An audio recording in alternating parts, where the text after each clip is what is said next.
dahil nakita ko kung paano pumalag yung 18. No, kada isang 18, merong 7 fan ng Stray Kids. Votes difference is just 39,126. So lumalabas na yung voting power ng 18 ay pumapatak na parang nasa 32 million tayo, guys. Yung situation na to, naisip ko lagi dito yung Spartans na yung 300 na yo, what up guys? Good evening. Happy Thursday sa inyong lahat. So tonight we have another video regarding dun sa naganap na voting sa AAA. So grabe, no? Daming nalungkot, of course.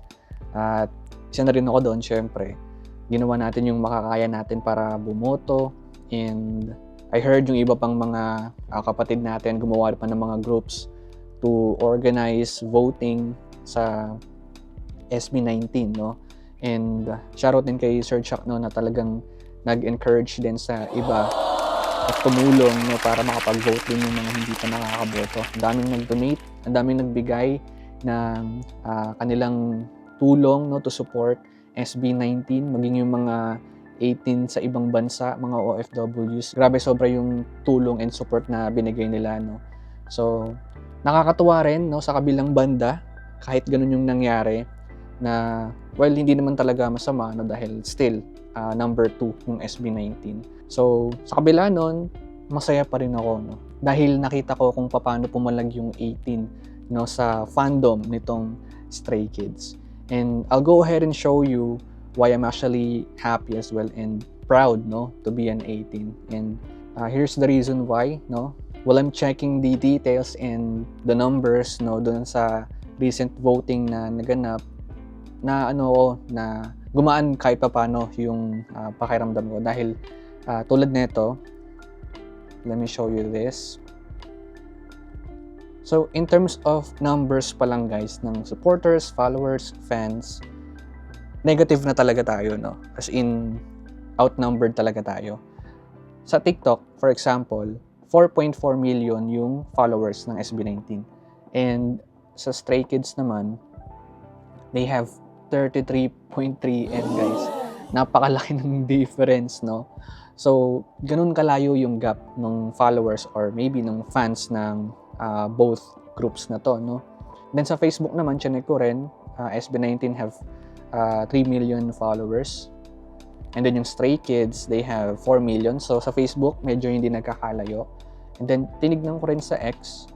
So yung 5, wala pang 1M yung official page ng follow nyo, guys.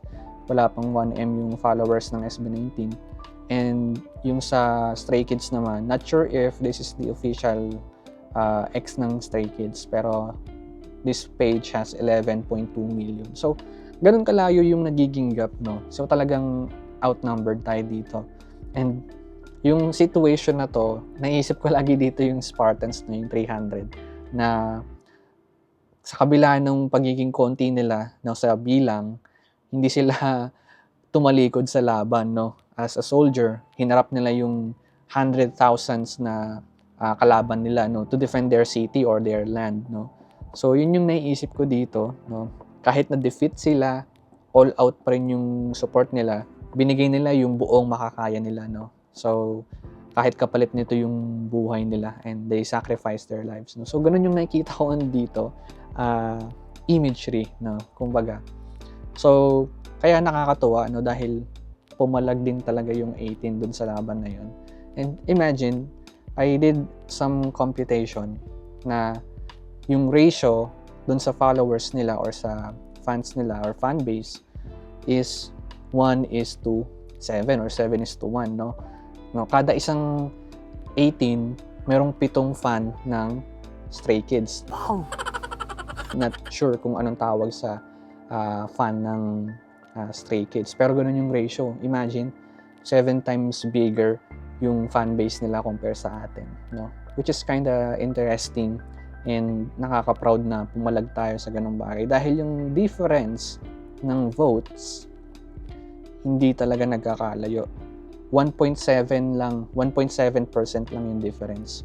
So Stray Kids got 802,487 votes total compared to SB19 na 763,361. So, that's 39,126 votes yung difference, no? Ang konti lang nun, guys. Imagine. Yung laki ng fanbase nila ng Stray Kids compared sa 18, no? And then, the votes difference is just 39,126. Take note, hindi pa nakaboto yung mga kapatid natin dyan sa Visayas, no? Dahil sa bagyo. Sabi nga ni Sir Miggy Boy, shoutout sa'yo, no? Yung mga kapatid natin doon hindi nakaboto dahil sa bagyo, nag-brown out, binaha, ang daming nasalanta, nasira yung mga bahay, no? So, they never get a chance to cast their vote, no? So, ganun yung nangyari. Kasalanan talaga ng bagyo, no? Si Tino. So, kung nakaboto pa siguro yun, malamang sa malamang nasa tayo. No? Pero, wala tayong dapat isihin. Whatever happens, it happens. So, yun talaga yung nangyari. But, sa kabila nun, nakaka-proud. No? Chinek ko din yung comparison na yung difference ng 39,126 votes doon sa total votes ng Stray Kids. So, lumalabas na yung voting power ng 18 ay pumapatak na parang nasa 32 million tayo, guys. 32 million tayo, guys. No, ganun kalakas yung 18, imagine. 'Di ba? I showed you the numbers, no. Napakalaki ng gap sa fanbase nila, sa followers pa lang 'yon, no. Napakalaki ng gap. Pero yung voting power natin, guys, no, parang umaabot to ng 32 million. Doon sa vote difference, ano. So ganun tayo kalakas. Ganun tayo kalakas, guys. No? So nakakatuwa pa ring isipin. I hope this video finds you well, no, at kahit papaano na-enlighten tayo at gumaan yung mga damdamin natin, no. At alam naman natin 'yan, no. Maybe hindi pa panahon ng SB19, maybe next year meron pang music awards sa Japan, no. Let's pray na ma-nominate din sila doon and makapag-support din tayo para may makuha silang award, no, sa Japan Music Awards. So, yun lang, no? Nakakatuwa lang isipin. I just wanted to share this information to you guys. So, marami pong salamat kung umabot ka man dito. At thank you so much sa panonood, no? Kung hindi ka pa nakasubscribe, by the way, kindly hit the subscribe button naman po sa baba and the notification bell para updated tayo sa ating mga future videos. So, thank you so much. Again, I'm Nick Gal. God bless.